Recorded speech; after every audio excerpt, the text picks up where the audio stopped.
troisième et dernière partie de votre journal d'information locale, toujours largement consacrée aux élections municipales du 15 et 22 mars prochain. Omar Bekkar, tête de liste Choisis Ensemble, est avec nous, c'est dans un instant.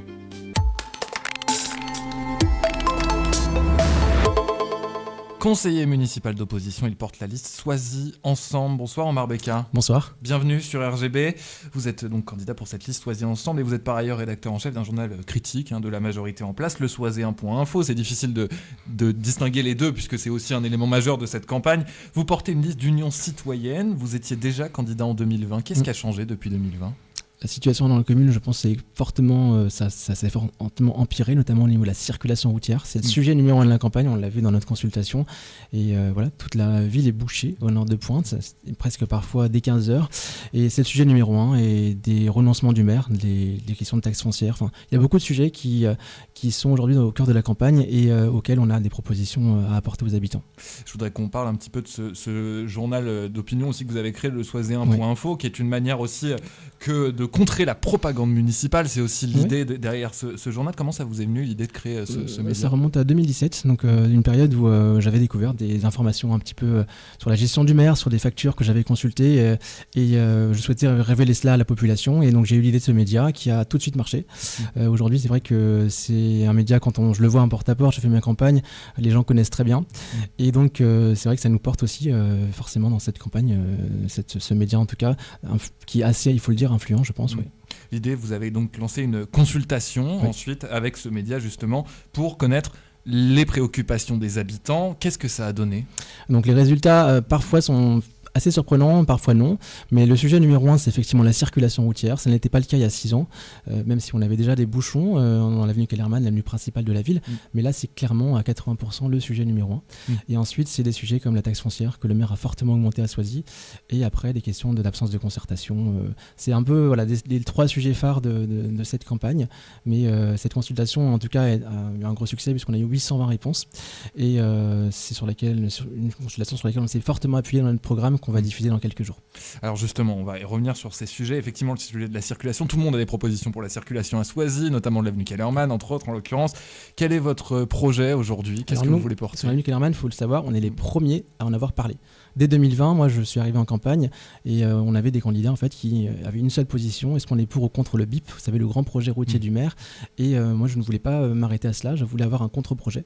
Et donc on avait déjà l'idée à l'époque d'un nouveau plan de circulation à Choisy et surtout d'une 2x2 voies avec une seconde voie pour les bus, le covoiturage, les taxis, etc. Et c'est déjà un projet qu'on avait à l'époque et qui aujourd'hui a été beaucoup repris par d'autres listes, et donc ça montre qu'on avait un petit peu raison avant tout le monde.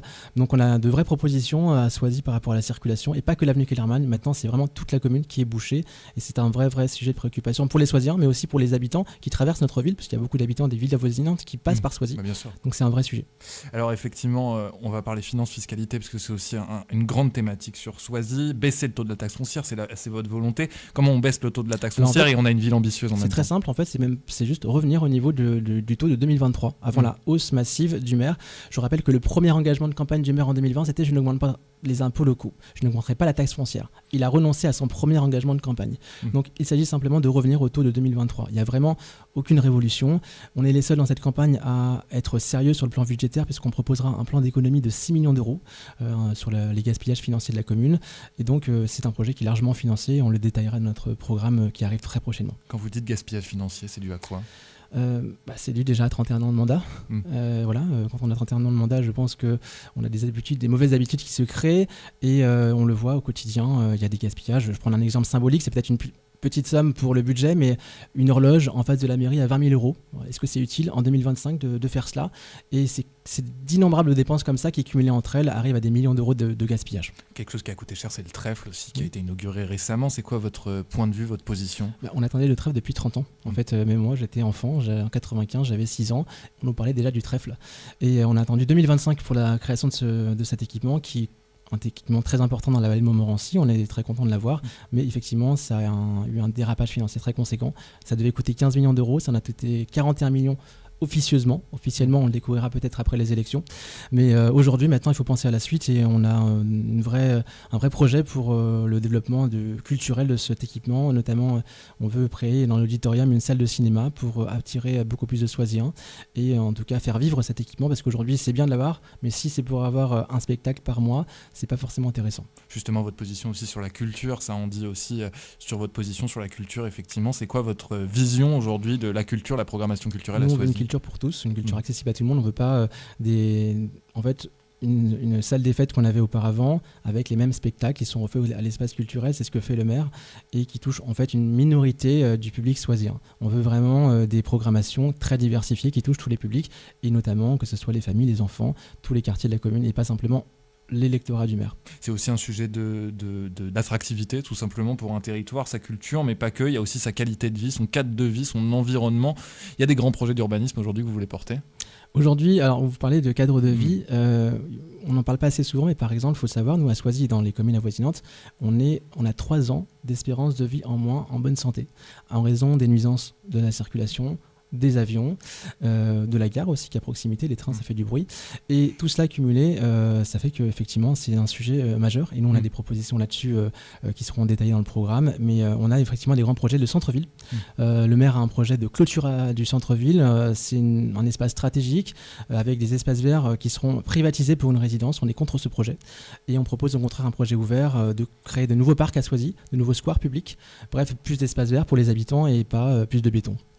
On va parler de démocratie locale notamment et de transparence. C'est un sujet sur lequel le maire Luc Triano est très très critiqué. Aujourd'hui, c'est quoi votre position ? Alors effectivement, vous avez aussi ce statut d'avoir un média en tant qu'un média d'opposition.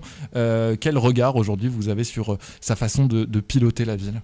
Alors moi, je pense que je suis peut-être le mieux à même de parler de ce sujet parce qu'en fait, j'ai demandé pendant très longtemps des documents au maire qui m'ont été refusés. Je suis allé au tribunal administratif, rendez-vous compte, pour avoir des factures de la ville. Et donc oui, effectivement, je vois que la transparence, c'est pas du tout le fort de Monsieur Striano.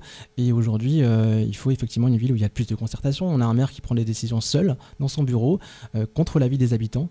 Je le vois, hein, les changements de sens de circulation, quand vous vous réveillez un matin dans votre quartier, c'est pas normal. On informe les habitants, on discute avec eux et après on prend des décisions.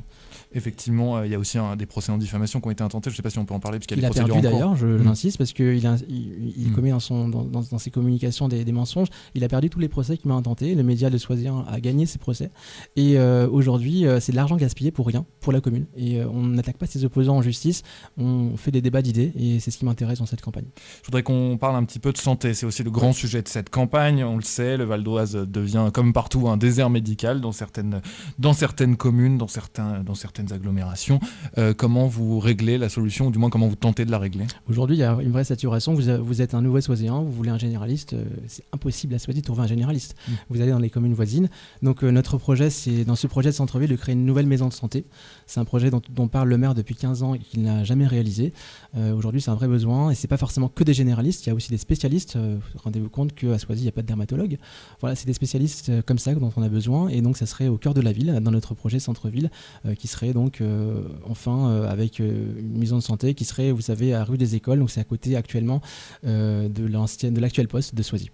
Je voudrais qu'on parle un petit peu de cette campagne. Elle est particulière à Soisy, comme dans beaucoup d'endroits, c'est une campagne qui est agressive. Je reprends des propos qui ont été aussi traités, notamment dans la Gazette du Val d'Oise. Il faut dézinguer le maire en place. C'est des propos qui sont violents et qui ont été dits par une candidate aussi qui s'est retirée, en l'occurrence, à ce moment-là.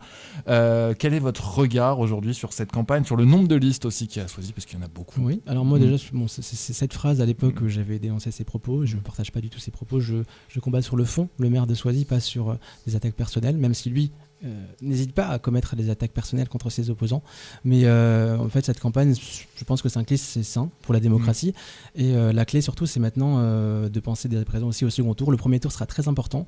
On a un maire qui en fait a une équipe municipale divisée en deux, puisqu'il y a deux listes finalement de l'ex-majorité municipale ou de l'actuelle majorité municipale, et donc l'enjeu pour nous et notre liste, c'est d'arriver en tête du premier tour et ensuite de créer les conditions de la victoire au second tour. Où est-ce qu'on peut suivre votre liste sur les réseaux sociaux ? Alors, le Soisien.info sur Facebook, Insta et TikTok, et bien sûr Soisy Ensemble, c'est le nom de notre liste, qui d'ailleurs est le nom que nous avions lancé dès 2020. Merci Omar Becker d'avoir été avec nous. Vous êtes tête de liste de Soisy Ensemble. C'est la fin de ce journal. Prochain rendez-vous d'information. Alors ce n'est pas dans quelques minutes cette fois-ci, c'est demain à 18h et ce sera particulier puisque c'est notre premier débat. On débattra de la ville de Courdimanche à 18h. Et le rendez-vous, donc vous l'avez, je laisse la parole à Damien Gissa pour la programmation. Je suis fatigué ce soir.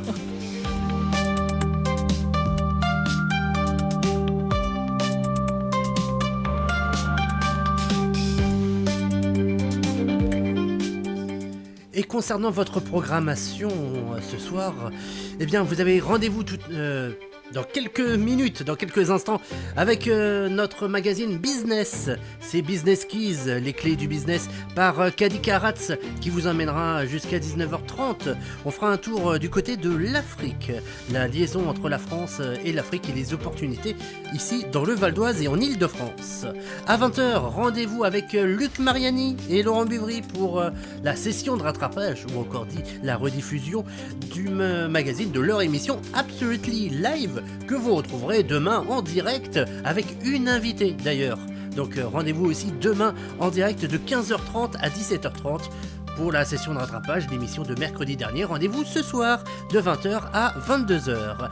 À 22h, on va partir du côté du gros son avec Daji le Hobbit qui vous donne rendez-vous à la caverne hurleuse dès 22h et jusqu'aux 12 coups de minuit où on va retrouver la session de rattrapage de l'émission Ultra Rock avec toute l'équipe réunie autour de Fred Babababa, votre émission du dimanche. Si vous avez loupé dimanche, eh ben, nouvelle chance de réécouter Ultra Rock ce soir à partir de minuit jusqu'à 2h du matin.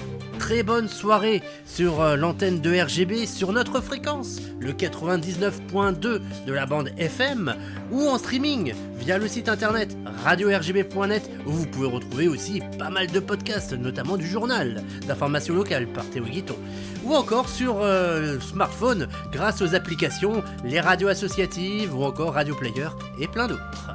RGB, c'est en direct de Cergy-Pontoise, en direct du Val d'Oise et du nord des Yvelines, et même bien plus encore sans frontières grâce à Internet.